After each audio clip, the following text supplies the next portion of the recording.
ह्या पत्रामध्ये ठेवल्या होत्या भरलेल्या होत्या पूर्ण दिवसभर त्यात येत होता म्हणून बघा किती रंगा केला जातो.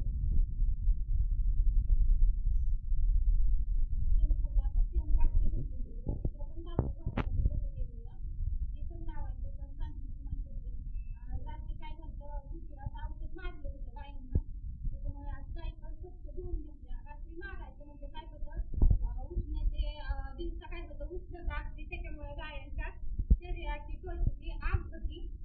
संध्याकाळी मारलं म्हणजे रात्रभर राहतं आणि सकाळी धुवून काढायचं म्हणजे मग दुधाला बी काय प्रॉब्लेम येत नाही. पण औषध मारल्याच्या नंतर नित्याने दूध कमी होतं म्हणजे होतं त्याच्यामुळे काय जास्त टेन्शन घ्यायचं नाही आणि काहीच नाही. बघा शेतकऱ्याला कसं काय सांगावं वैतागून गेलं जाऊ दे चला मुक्त बसून काय शेणखत गोळा केलंय बघा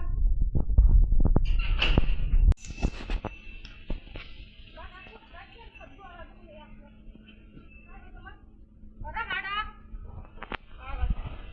रहाडा चिडचिड यस होत नाही त्याच्यामुळे म्हणलं मुक्त गोठ्यातील शेणखत गोळा वेळा करून घेऊ. आता काय करायचं रोजची रोज जसं पडेल ना थोडं थोडं थोडं थोडं गोळा करून ढिगारा घालायचं म्हणजे काय पाऊस काय राहडा होणार नाही आणि परत आपल्याला बी टेन्शन नाही. नाहीतर मग एकदाच राहडा झाल्यावर बी गायांना आग सोडता येत नाही चिडचिड होती. जसं पडन तसं थोडं थोडं थोडं थोडं आता टाकीत राहू. चला पहा अजून टाइम तुम्हाला खायला टाका अजून चारा टाकायचा आहे आतमध्ये घ्यायचे. आज पूर्ण दिवसभर मोठा आतच फटाकते लगेच निघाला का त्यात लगेच असतात माग लगेच नंबर लावत्यात. चला लाव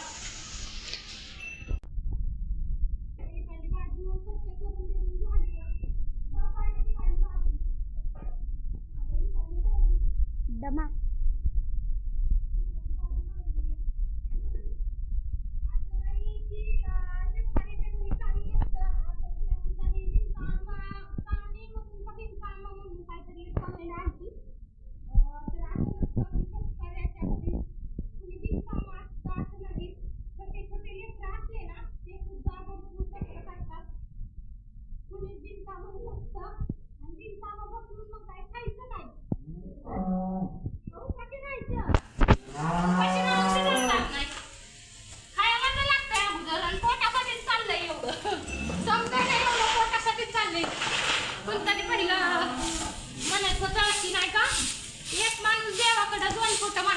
एकच नीट भरणं बांधाय किती असलं तरी हवं आणि दोन पोट कुठलं भरायचं त्याच्यामुळे असं काय कमेंट करत जाऊ नका. आम्ही लक्ष नाही देत पण त्यांना आता आलं लक्षात त्याच्यामुळे म्हणतं सांगावं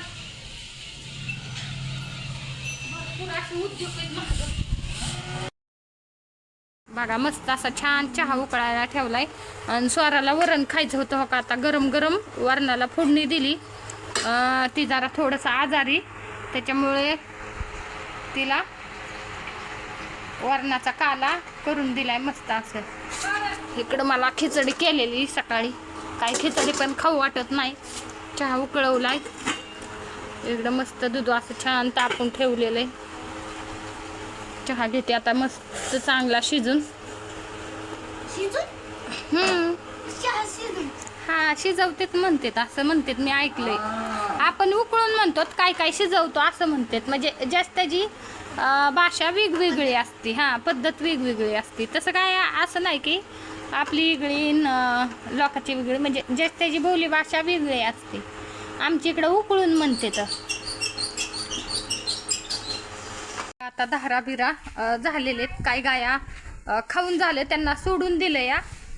इकडं पहा कसं काय गव्हाण मोकळी केली खाऊन पिऊन. काय कायचं ज्यांचं राहिलंय ना खायचं त्यांना ठेवलंय का ह्यांचं बी झालंय आता द्यायचं सोडून. ज्यांचं झालंय इकडं दूध काढून बिडून झालंय मिशन अडकून झाली. इकडं आमच्या मालकांचं काय नियोजन चाललंय काय समजानाच मला. नियोजन लय मोठं चाललंय. बांगला कुठं बांधायचा आणि मुरगासाला खडा कुठं करायचा. मला वाटतं मुरगासाला खडा बांगल्यावर वर करावा. हसते आणि एकतर म्हणतात काय म्हणतात तुम्हाला खडा खाली करू खाली तळगारात आणि बांगल्यावर बांधू काहीतरी करावंच लागेल. बंगला तोडून काय काढायचंय दारावाट शिरायचं घरात मुरगास काढायचं कॉमेडी मेन माय लेकर आहेत कॉमेडी मेन आहेत दोघं बी. हा आणि आपला दिवाण असतो का दिवाणाच्या खाली तिकडे कस काय पळापळी चालली. पळी चालली नाही हा. हेम चाललाय दोन मध्ये दिसलं तर कळलं. कळती मार. हे काय असं ह्यांच्या मागे कॅमेरा घेऊन हिंडावं लागतं. ही लय खाताय त्याला सुंदर लागत नाही. खाऊन दे असून दे पेंड मांड त्याला. बारका छोटं वासरू त्याला पेंड मांडायची. हवस ग मला वडतय का हवस ग मला तिकडून घ्या पलीकडल्या गेट कडून. मोठ्या दुधाच्या गाया पाहिजे चला जेजुरी जायची एक गाडी घेऊन आणि ड्रायव्हर रे आई, दिली पासपोर्टला कशी ती मोकळा गाडी आहे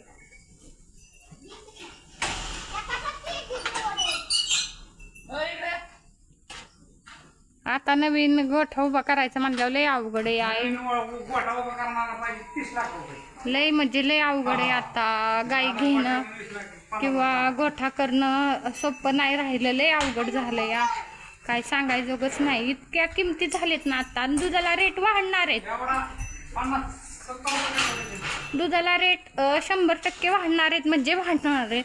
70-80 रुपये लिटर दूध होईल. त्याच्यामुळे एवढा गोठा आपण विकायचं म्हणलं ना तर शेतीत 2 गुंठ 3 गुंठ जागा आहे. पण विकून काय करायचंय आपल्याला. खरं आपलं जीवन ह्याच्यावरती. आणि एका दादांची म्हणजे बऱ्यापैकी मागणं होतं बोलणं होतं तुम्हाला की ताई दाजी तुम्हाला गायांमधनंच इन्कम आहे का आणखी शेतात ऊसाचं फक्त काय कशाचं आहे का. फक्त काय आता दुधात आपल्याला क्षेत्रच आहे 4 एकर. 4 एकरामध्ये पूर्ण आपण 1.25 एकराचं शेततळं बनवलंय. 15 गुंठ आपल्याला राहण्यासाठी गेलं आणि खाली 3 एकर राहिलं. हा ना 3 एकरामध्ये पूर्ण आपल्या ह्या गायींचा चारा या. त्याच्यामुळे आपल्याला ऊसाचं किंवा नोकरी जॉब कुठंच कशाचाच आपल्याला 1 रुपया सुद्धा येणं नाहीये. समजा आहे एवढं ह्यांच्या जीवावरती आपल्या गायांवरती जाईन दुधाला जायचं. आज मस्त असं शेणखत ठोका गोळा केले. मगाशी राहिलं होतं शेणखत दाखवायचं दाद्याला. हा बघा कसं करते हाय का. काळ्या फांदाच मोडू खा नुसतं. काळी ना तिला आपण काय करू माहिती का लयच काळी दिसते. पावडर लावून गोरी करू पावडर आणतो पावडर. अगं काळ्या माझा काळ्या म्हणजे ते आमचं घरचं आहे. त्याच्यामुळं लाडाने ते याला जितका लाड करीन तितका जवळ तसं येडवाणी करतं ती. काय खत झालेला का बाहेर. आज ट्रॅक्टरने गोळा करून घेतले ही पूर्ण असं मस्त स्वच्छ असा गोठा करून घेतलाय. मस्त शेण लईच भारी. गिरायक या पण नको म्हणलं. हा म्हणूनच म्हटलं राहून द्या काय अडचण नाही. ह्याच्यामध्ये ना गुणी घालून ठेवा. हिथं बोगदा पाडलाय हा बघा. हा नाही इचुकाटा येण्यासाठी बोगदा ना गुणी घालून ठेवा. गोण्या पण हायत हिथंच अडचण नको. जेवढं बंदोबस्तात राहीन तेवढं लय बरं आहे. या कधी पाडला या मगाशी पाडलाय का. ही काय हिथं बोगदा पाडून ठेवलाय पाणी जाण्यासाठी. चला गुणी आणते. आ 2 गाय आले 3 गाय आले.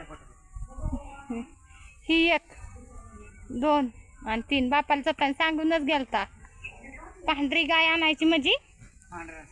हा पांढऱ्याचा हा आणि मोठाले आणायच्या. बारीक बिरीक आण नका सांगितलंच होतं